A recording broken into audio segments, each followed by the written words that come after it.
Callum, captain of another treble winning Celtic side. You've got the trophies sitting behind you. Tell us now that the dust has settled, how do you reflect on such a momentous achievement for the club and the effort it took to make it all happen? Yeah, an amazing season. Something everybody who was involved should be hugely proud of, and I'm sure in the years to come you'll sit back and realise, how special an achievement it was for everyone. So, in football you don't get a lot of time to sit back and reflect. It's relentless. But maybe during the off season is the time where you're on holiday or whatever, and it just sort of hits you in the magnitude of what you've done and what the club have achieved. You can sit there and relax and enjoy yourself, knowing that you managed to deliver that for the club. So you get a little bit of satisfaction in that while you're having a bit of downtime and thinking about the season ahead and things like that. So, an amazing season, really tough, a lot of tough challenges in there. Even just the duration of the season, you had the World Cup break in the middle.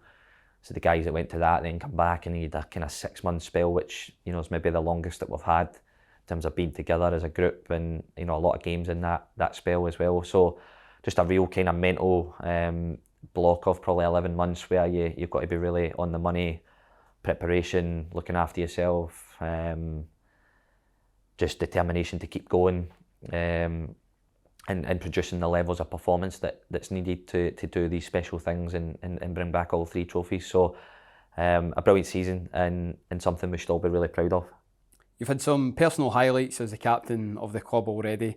5 trophies out of 6 in your tenure. How did it feel when you got over the line against Inverness to confirm a record-breaking 8th treble for Celtic? Yeah, amazing feeling to get over the line, and in cup finals there's always something more. There's nerves, there's emotion, anxiety, there's everything that goes with that as well. And then of course when you get to the end of the season, this is the last trophy and you want to win, and there's all that expectation there as well to bring home the treble. So luckily I've been through it a few times now where it becomes a little bit more normal each time, but for the group, when they experience that the first time on the pitch, it can be difficult to get over the line, and we've seen over the years how hard it's been in that last game to get over the line, and no matter who you're playing, it's a really difficult game, and credit to Inverness, I think they put up a really good fight that day, played some nice stuff as well, so deservedly got to the final, and a tough opponent to overcome as well. But again, for our group, again,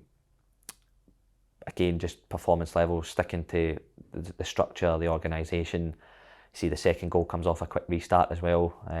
So again, trying to exploit the opposition when maybe the ball's dead, or, and they switch off a little bit, so that gives you a wee bit more comfort in the game. So just all of that combination, and like I said, to cross that line and know that you've delivered it, and the boys have been successful, then there's all of that emotion, pride, everything, anxiety, all that goes out the window, and there's a huge amount of relief that goes with that as well. So a brilliant season's work, and something we should all be proud of. Was it emotional at all to get over the line? Yeah, it was. Probably one of the most emotional that I've been on a football pitch, I think. When we scored the 3rd goal with sort of 3-4 minutes to go, thank God we've done it, and you just get that rush of relief come through you. Like I said, it was a long period, sort of 6 months after the World Cup, so there was a lot of bodies struggling as well, physically, mentally, trying to get over the line and get to the finish line. So there was a lot of that as well. But when Jota scored that 3rd one, then there was a lot of relief at that moment. You've got a phenomenal record in finals, Callum. You haven't lost a single win in your career. Stop jinxing me. What does it take to have that sort of winning mentality? I think, of course everybody goes in and they want to win, and nobody wants to lose in a final, of course they don't, but I think just preparation and mindset, there might come a day where, hopefully it doesn't come, but there might come a day where we won't be successful in one, but it won't be for the want of trying, that's for sure. So like I said, you go in with that mindset, you try and forward plan everything, you try and look at every detail that can possibly win you the game. And that's something that, I think about obsessively over the week. If you speak to my parents, they'll tell you I'm a nightmare in cup final week because there's so many scenarios I'm trying to play out in my head, and I'm speaking to them, and what if this happens and what if that happens. So it's just the detail of preparation, and like I said, it starts for the week before where you start to overplay everything in your head, and then by the end of the week you've kind of thought, right, I've thought every scenario here, hopefully we can go and find the right one to win the game. And then, as I've always said, it's problem solving on the day. It doesn't matter cup final performance, nothing like that matters. It's about trying to win and trying to find the solution to the problem that's out there. So I've had a really good record so far. Hopefully I can continue to add to that as well. But like I said, you need to stop jinxing me. So we'll take them as they come. I'll try not to, Callum. What about those scenes back at Celtic Park with an incredible turnout, and it's not been the first time?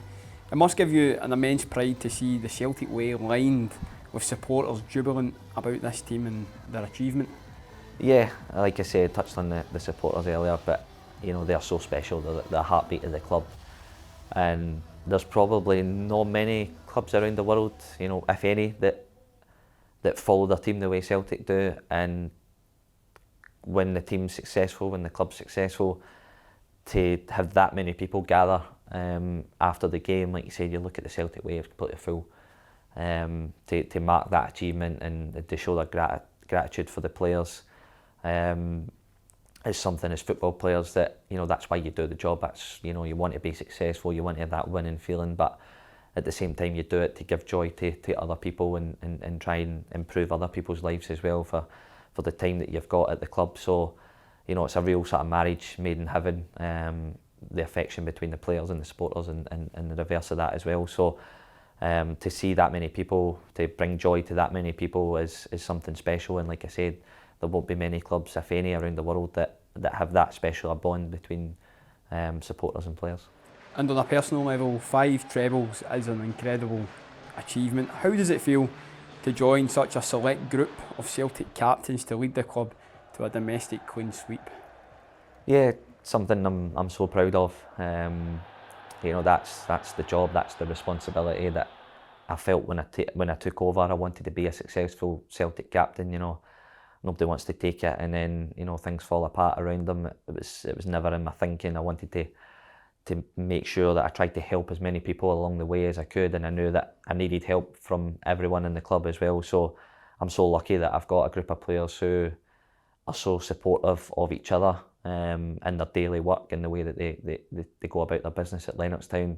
It makes the whole thing so much easier for us as players to run, and the group almost self-police themselves. So it's then down to football. It's not about behaviour or trying to chase people around the building. We've got such a professional group that everybody wants to do well. They're hungry, they're doing the right things, they're making the right choices. So all of that becomes a lot easier to manage for the senior players. So it's then about trying to find the football solutions to the problems that we have throughout the season. But to be in that bracket now, the names that are up there, then something that of course you're so proud of.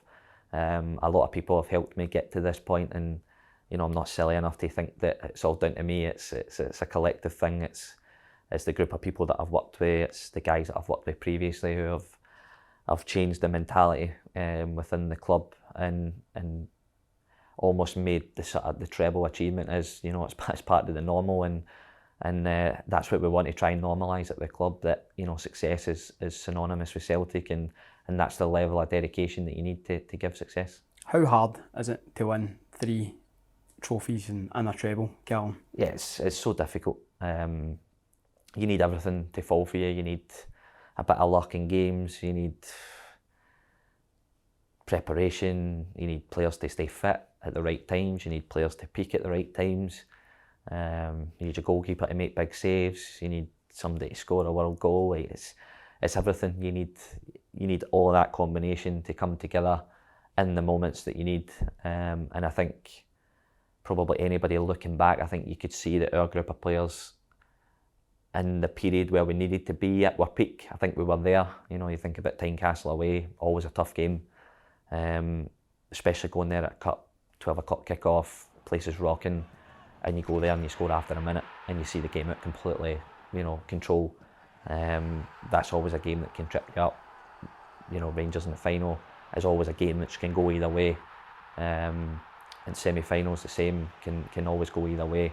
And then you need the consistency throughout the whole period of the season where you don't drop many points. The style that we did it was, of course, added another layer to it, but even just to have the consistency of performance to, I think the first 34 games, we were almost perfect in that, which tells you how difficult that is.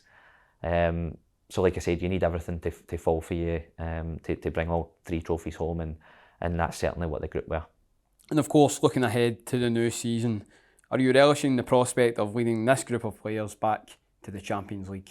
Yeah, that's something that the club hugely relies on in terms of stature and status within European football, and to be at the top table. It's the second year in a row, and we have to try and normalise that as well. That has to become the normal for the group, the club, the players. So again, another exciting time. You go straight in, which alleviates all the qualifiers as well, which is really important, because they're always difficult games right at the start of the season. It sort of sets up your year. So to go straight in and have that period of 5-6 weeks pre-season where you can really work and detail the group and get fit and all these things, and then you've got that to look forward to. And it's always a brilliant experience.